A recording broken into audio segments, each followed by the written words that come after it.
আমার স্নেহের প্রিয় ছাত্রছাত্রী বন্ধুরা, আশা করি তোমরা সবাই ভালো আছো। ত্রিয়াশা স্টাডি সেন্টারের পক্ষ থেকে তোমাদের জানাই সকলকে স্বাগতম। ফ্রেন্ডস, 2022 সাল এসে গেল। তোমরা যে যার ক্লাসে প্রমোটেড হয়েছো, অর্থাৎ তোমরা যারা ক্লাস 5-এ পড়তে তোমরা 6-এ উঠে গেছো, 6 থেকে 7, এবং যারা 7-এ পড়তে তারা 8-এ উঠে গেছো, এবং যারা 9-এ পড়তে তারা 10-এ উঠে গেছো। 2022 সালে তোমাদের নতুন অ্যাক্টিভিটি টাস্ক দেওয়া হয়েছে। 2022 সালের জানুয়ারি মাসের জন্য তোমাদের মডেল অ্যাক্টিভিটি টাস্ক দেওয়া হয়েছে। এই মডেল অ্যাক্টিভিটি টাস্কগুলো তোমাদের জানুয়ারি মাসের মিড ডে মিলের সময় তোমাদের যে যার বিদ্যালয়ে জমা দিতে হবে। বন্ধুরা, তোমাদের জন্য 2022 সালের রইল শুভ অভিনন্দন, প্রীতি, শুভেচ্ছা ও ভালোবাসা। তোমরা সবাই ভালোভাবে পড়াশোনা করো। দেখা যাক, তোমরা যারা 7 থেকে 8-এ উঠেছো, আমি তোমাদের জন্য যে অ্যাক্টিভিটি টাস্কের নির্ভুল উত্তরগুলো করে নিয়ে এসেছি। তোমরা অবশ্যই এগুলো খুব তাড়াতাড়ি করে তোমরা তোমাদের বিদ্যালয়ে জমা দেবে। বন্ধুরা, তার আগে বলি, তোমরা যারা আমার চ্যানেলটিকে সাবস্ক্রাইব করোনি, অবশ্যই এখনই তোমরা সাবস্ক্রাইব করে নাও। আমি অনেক কষ্ট করে তোমাদের জন্য হাতে লিখে নিয়ে এসেছি, তাই তোমাদের কাছে আমার অনুরোধ রইল, তোমরা আমার চ্যানেলটিকে সাবস্ক্রাইব করে নাও। পাশে থাকা লাল বেল আইকনটিকে প্রেস করে দাও পরবর্তী ভিডিওগুলি পাওয়ার জন্য। তোমরা তোমাদের বন্ধুদের কাছে এই মডেল অ্যাক্টিভিটি টাস্ক শেয়ার করতে ভুলো না। তোমরা পারলে একটা লাইক করো এবং প্রয়োজনে তোমরা কমেন্ট করো। বন্ধুরা, দেখতে পাচ্ছ তোমাদের প্রথম যে প্রশ্ন আছে, প্রথম প্রশ্নেতে তোমাদের বলা হয়েছে যে read the passage given below and answer the questions that follow. Read the প্যাসেজটি পড়ো, গিভেন বিলো যেটা নিচে দেওয়া আছে, and answer the questions that follow, এবং ওই প্যাসেজটা অনুসরণ করে তোমাদের প্রশ্নগুলির উত্তর দিতে হবে। প্রশ্নগুলির উত্তর দাও। কিন্তু এখানে প্যাসেজটা কি আছে, প্যাসেজটা দেখো, আমি সংক্ষেপে এখানে লিখেছি, নাও দ্য বয় হুস, দেখো মাঝখানে ডট ডট ডট দেওয়া আছে, এটা লাস্ট, এটা প্রথম শুরু, এটা last, his palm and board. সেটা তোমাদের আমি বই থেকে দেখাচ্ছি, দেখে নাও। এটি তোমাদের বই, যে ব্লু জাম্পস দেখতে পাচ্ছ, English text book for class 8, এর থেকে তোমাদের একটা উইন্ড ক্যাপ বলে একটা গল্প আছে। উইন্ড ক্যাপ, হাওয়া ভরা টুপি। এই হাওয়া ভরা টুপি থেকে তোমাদের দেখো যে প্যাসেজটা দেওয়া হয়েছে, এই যে প্যাসেজটা দেওয়া হয়েছে, now the boy whose name was John had always obeyed his mother.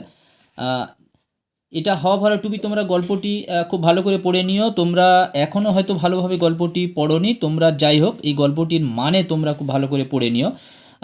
ছেলেটি হুস নেম ওয়াজ জন, যার নাম ছিল John, had always obeyed his mother, তার মাকে সর্বদা মান্য করতো। So he went about his farm work, সে তার গোলাবাড়ির কাজে চলে গেল।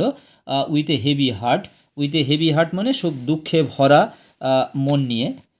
But he did not again mention the sea, তাই সে আর সমুদ্র যাত্রার কথা উল্লেখ করলো না। One day he had been walking behind the plough, একদিন সে যখন জমি চাষ করছিল তার পিছনে পিছনে সে যাচ্ছিল। He all but ran over a tiny green turtle on a clod of ডাট, তারপরে যে মাটির ডেলাগুলো উঠছিল, চাষ করলে মাটির ডেলা ওঠে না, সেই মাটির ডেলার উপর থেকে একটা উপরে মাটির ডেলা থেকে একটা সবুজ রঙের একটা কচ্ছপের বাচ্চা সে পেয়ে গেল। He picked the turtle up, সে সেই কচ্ছপের বাচ্চাটি টার্টেলটাকে তুলে নিল। And set it on his head, এবং সেটা তার মাথার উপরে রাখলো। Where he knew it would be safe, সে জানতো যে সেখানেই সেই টার্টেলটা খুবই নিরাপদে থাকবে। When he was done with a ploughing, যখন সে চাষের কাজটা শেষ করলো, John plucked the turtle, John তখন সেই কচ্ছপের বাচ্চাটি কী করলো না, ফ্রম হিজ হেড, তার মাথা থেকে নিয়ে নিল, তার মাথা থেকে নিয়ে নিল। Two his utter surprise he found that it had turn into A tiny green fairy man that stood upon his palm and boat. তারপরে দেখলো, সে খুবই অবাক হয়ে গেল দেখে, কি দেখে না, হি ফাউন্ড, সে দেখলো যে ইট হ্যাড টার্ন ইন্টু, এটা পরিবর্তন হয়ে গেল, এ টিনি গ্রিন ফেয়ারিম্যান, একটা ছোট্ট সবুজ পরিমানুষে, and stood upon his palm and bowed, এবং তার পাম মানে কি, হাতের তালু, তার হাতের তালুর ওপরে সে কোমরটা বাঁকিয়ে, ধনুকের মতন বাঁকিয়ে সে দাঁড়িয়েছিল। তাহলে এই তোমাদের প্যাসেজটা দেওয়া হয়েছে এবং এর থেকে তোমাদেরকে প্রশ্ন করা হয়েছে। এবার দেখে নেওয়া যাক আমাদের প্রশ্নগুলি কি আছে। দেখো একের দাগে অ্যাক্টিভিটি ওয়ানে দেওয়া আছে tick the correct answer. Tick the correct answer. John was engaged in, কিসে এনগেজ ছিল, নিযুক্ত ছিল না ফার্ম ওয়ার্ক। এখানে দেখো ওয়ার্কটা একটু লেখাটা মোটা হয়ে গেছে, পেনের দাগ পড়েছে। WORK, এটা ওয়ার্ক, WORK। তাহলে ফার্ম ওয়ার্ক, অ্যান্সারটা হলো তাহলে ফার্ম ওয়ার্ক। তারপরে দেখো এটা তোমাদের MCQ দেওয়া হয়েছে, দুখানি MCQ দেওয়া হয়েছে। দুয়ের দেখো the tiny turtle was found on the, এখানে আছে অপশানগুলো আছে plough, clod of dirt, seaside, তাহলে এটা হবে ক্লড অফ ডার্ট। তারপরে দেখো ট্রু ফলস করতে দেওয়া আছে তোমাদের। John had never obeyed his mother. John কখনো তার মাকে মান্য করতো না। তাহলে তোমাদের এখানে তোমাদের দুয়ে দুয়ে চার নম্বর মান দেওয়া আছে, 4 নম্বর দেওয়া আছে। 4 তোমরা কি করে পাবে না, তোমরা যদি ট্রু ফলস বলতে পারো তাহলে তোমাদের ট্রু কিংবা ফলস লেখার জন্য দেওয়া হবে 1, আর তার সঙ্গে সাপোর্টিং স্টেটমেন্ট দিতে হবে। এটা যে সত্য কিংবা এটা কি মিথ্যে কি করে বুঝবে না, সাপোর্টিং স্টেটমেন্টটা দিলে তার জন্য 1। তাহলে একে একে 2 করে তোমাদের দেওয়া হয়েছে। দেখতে পাচ্ছ জন তাহলে তার মাকে মান্য করতো, সেটা আমরা কি করে বুঝবো? দেখো এখান থেকে আমরা বই থেকে বুঝে নিই। এখানে দেখো John had always obeyed his mother, তাহলে জন তার মাকে সর্বদাই মান্য করতো। তাহলে এইটা সাপোর্টিং স্টেটমেন্ট হিসেবে বা সেন্টেন্স হিসেবে তোমাদের এখানে দিতে হবে। দেখো এটা তাহলে ফলস। এখানে নেভার বলেছে, কখনো না, তাহলে তার মাকে সে সত্যি সত্যিই তো ওবে করতো, মান্য করতো, তাহলে এটা সত্য, তাই না, সত্য। কিন্তু এখানে নেভার বলেছে, তাহলে সে তার মাকে মান্য করতো না, তাহলে উত্তরটা হলো আমাদের ফলস। কিন্তু সাপোর্টিং স্টেটমেন্ট এটা দিতে হবে, John had always obeyed his mother. তারপর দুয়ের দাগের দেখো the little turtle that John found was green in colour. ছোট্ট টার্টেলটিকে অর্থাৎ কচ্ছপের বাচ্চাটিকে জন দেখতে পেল কি না সবুজ রঙের, টার্টেলটা ছিল সবুজ রঙের, তাহলে এটা ট্রু হবে, সবুজ রঙের। সাপোর্টিং স্টেটমেন্ট দেখো he all but ran over a tiny green turtle on a clod of dirt.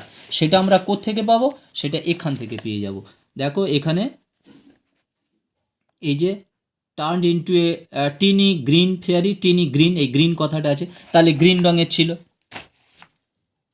আর হ্যাঁ, এই সাপোর্টিং স্টেটমেন্ট এখান থেকে পাবো। দেখো he all but ran over a tiny green turtle on a clod. Green ওখানেও আছে এখানেও আছে, তাহলে আমরা এখান থেকে নিয়ে নেবো he all but ran over a tiny green turtle on a clod. তারপরটা দেখো 3-এর দাগে the little turtle converted into a beautiful mermaid. তাহলে বিউটিফুল মারমেডে পরিণত হয়েছিল ওই ছোট্ট টার্টেলটা, এটা তাহলে ফলস আছে। সাপোর্টিং স্টেটমেন্ট দেখো to his utter surprise he found that he had a turned into a tiny green fairy. সেটা আমরা কোথায় পাবো, সেটা এখানে পাবো, এই টিনি গ্রিন ফেয়ারিতে পরিণত হয়েছিল, বিউটিফুল মারমেডে পরিণত হয়নি, তাহলে এটা ফলস। তাহলে এইটাই তার সাপোর্টিং স্টেটমেন্ট। তারপরে অ্যাক্টিভিটি 2-তে দেখো, অ্যাক্টিভিটি 2-তে কী বলা হয়েছে, match the following words with their antonyms. বিপরীত শব্দ করতে বলেছে। এটা কাউন্টেবল নাউন, অর্থাৎ এগুলো গণনার যোগ্য, এগুলো আনকাউন্টেবল নাউন, অর্থাৎ যেগুলো গণনা করা যায় না, যে নাউনগুলো গুনতে পারা যায় না, এগুলো গণনা করা যায়। তাহলে টিনি মানে ছোট, তাহলে এর অপোজিট ওয়ার্ড অ্যান্টোনিমস মানে কি বিপরীত শব্দ। দেখো হিউজ, সেফ থেকে হবে আনসেফ, ওবে থেকে ডিসওবে, হেভি থেকে লাইট। তারপর দেখো অ্যাক্টিভিটি 3-তে কী বলা হয়েছে, write a paragraph in about 80 words on protection of wild life, you may use the following points. Write তোমাকে একটা প্যারাগ্রাফ লিখতে বলেছে প্রোটেকশন অফ ওয়াইল্ড লাইফ, মানে বন্য জন্তুর সংরক্ষণের ব্যাপারে, তাদের প্রোটেকশন নেবার জন্য 80 শব্দের মধ্যে একটা প্যারাগ্রাফ তোমাকে লিখতে হবে। তার মধ্যে এই ফলোয়িং পয়েন্টস দিয়েছে, দেখো এই পয়েন্টসগুলো তোমরা অ্যাপ্লাই করতে পারবে। Disturbance of ecological balance, man's greed and selfishness causing gradual extinction of wildlife, deforestation, less space for accommodation of wildlife, urgent need for protection of wild animals, conclusion। দেখো এখানে paragraph দেখো, wild life Conservation means of act of protecting the wildlife. The wilds and other animals are very important like human beings, but the human being are destroying it gradually only to fulfill their personal needs. Trees are cutting from their leaves in the forest. As a result, the ecosystem and the balance of nature is deteriorating. Many animals are on the verge of extinction due to the irresponsibility of man. The wild animals' accommodation are becoming less into the forest. Everybody need to feel the importance of wildlife and try to protect it from being destroyed.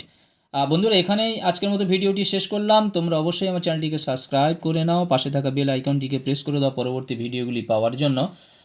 বন্ধুরা তোমরা সবাই ভালো থেকো, সুস্থ থেকো, তোমাদের জন্য রইল 2022 সালের শুভকামনা।